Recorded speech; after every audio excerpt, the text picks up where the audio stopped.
We installed cameras in our vacation home. You won't believe what we caught.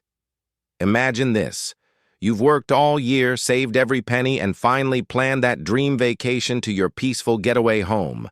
But when you arrive, suitcase in hand, someone else is already living there. Not just any someone, a total stranger who insists it's her property. Sounds impossible, right? Well, that's exactly what happened to me. Before I dive into this shocking story of lies, fake documents, and an entitled squatter who nearly stole my vacation home, make sure to hit that like button, subscribe, and ring the bell. Because trust me, you're not going to believe how far this Karen went to claim something that wasn't hers. When I first pulled up to my vacation home, I expected to be greeted by silence, the soft crash of waves in the distance, and the smell of pine in the air. Instead, I noticed something strange right away. Curtains were drawn shut, lights were on inside, and, most jarring of all, a car I didn't recognize was parked in the driveway. Confused, I walked up, key in hand, only to hear the door unlock from the inside. And then, she appeared. A middle-aged woman with sharp eyes, pursed lips, and the kind of energy that screamed Karen. She looked at me like I was the intruder. "Excuse me?" she snapped. "Can I help you?" Help me? This was my house. I stammered, "I own this place." "Who are you?" She crossed her arms. "Actually, I own this property now. You must be mistaken." My heart nearly stopped. This wasn't a simple mix-up. She was serious. Over the next tense conversation, I learned that this woman had somehow acquired forged documents. She waved them around like golden tickets, insisting the deed had been transferred into her name. Later, I found out she had scoured public property records and even old real estate listings to piece together a believable story. She claimed the house had been abandoned, and she'd rescued it by moving in. But the most disturbing part? She'd researched me, dug through old online posts, vacation rental info, even tracked my work schedule, to figure out when the house would be empty. This wasn't some random squatter. This was planned theft. And as unbelievable as it sounds, she even had a few locals convinced. One neighbor mentioned she had been introducing herself as the new owner for weeks. That's when I realized this wasn't just a trespasser. This was a full-on impostor trying to rewrite reality.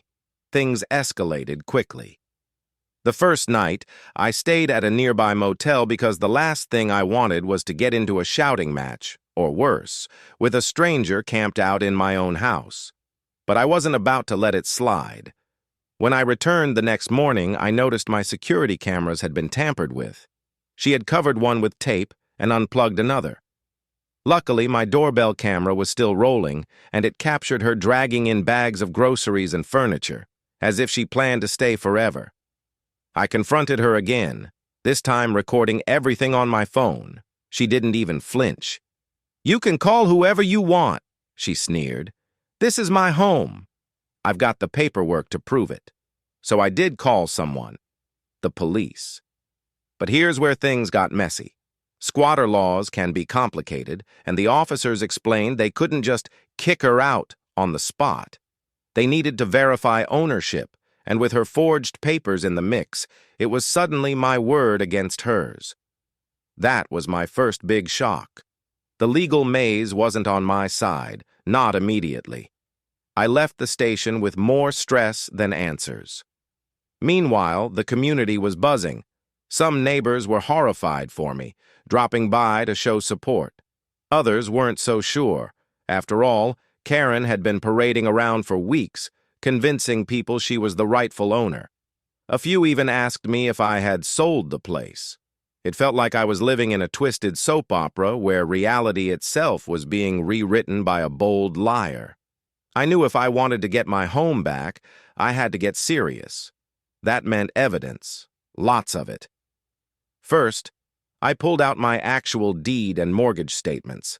Then, I gathered all my property tax receipts, utility bills, and even vacation rental agreements that clearly showed my name. Next, I backed up every piece of surveillance footage, from the doorbell camera to the recordings I had taken of our confrontations. I saved copies of every text exchange with my property manager, who confirmed that I was the only registered owner. With this mountain of proof, I contacted an attorney who specialized in real estate disputes. Together, we filed for an emergency restraining order and began the process of pressing charges for trespassing, fraud, and attempted property theft. But let me tell you, the legal process was slow and draining. Each day felt like a battle. Karen refused to leave, kept filing bogus claims, and even tried to block me from accessing my own property by calling the cops on me. The emotional toll was heavier than I expected. It wasn't just about the house. It was about the fear that someone could waltz into your life, spin a web of lies, and nearly take away what you'd worked so hard for. At night, I barely slept. My stress levels soared, and I kept thinking, if I hadn't caught her when I did, could she have actually stolen my home for good? After weeks of hearings, evidence submissions, and tense confrontations, the court finally ruled in my favor. Karen's documents were proven fake, and she was ordered to leave immediately. Police escorted her off the property, and I'll never forget the glare she gave me as she drove away, defeated. I had my home back, but the experience left scars. The first thing I did was upgrade security. I installed stronger locks, reinforced doors, and added new cameras with cloud backup so no one could tamper with footage again. Motion sensors, smart lighting, and even a neighborhood watch alert system went into place. I also changed how I managed the property when I wasn't there. Instead of leaving it vacant for long stretches, I hired a trusted local caretaker to check in regularly. I locked down all online rental listings, making sure no outdated information could be twisted into a fake for sale claim. And most importantly, I learned to never underestimate audacity, because as crazy as it sounds, there are people out there who will stop at nothing to take what doesn't belong to them. So, if you own a vacation home or rental property, here's my advice. Keep all documents organized and accessible. Install a smart security system with remote access. Don't let your property sit empty without someone checking in. And always, always trust your gut when something feels off. Looking back, I realized this wasn't just a fight for property. It was a fight for peace of mind. My vacation home was supposed to be a place of rest, a retreat from the noise of daily life. But thanks to one determined squatter, it became a battleground. And while I eventually won, the whole ordeal changed me.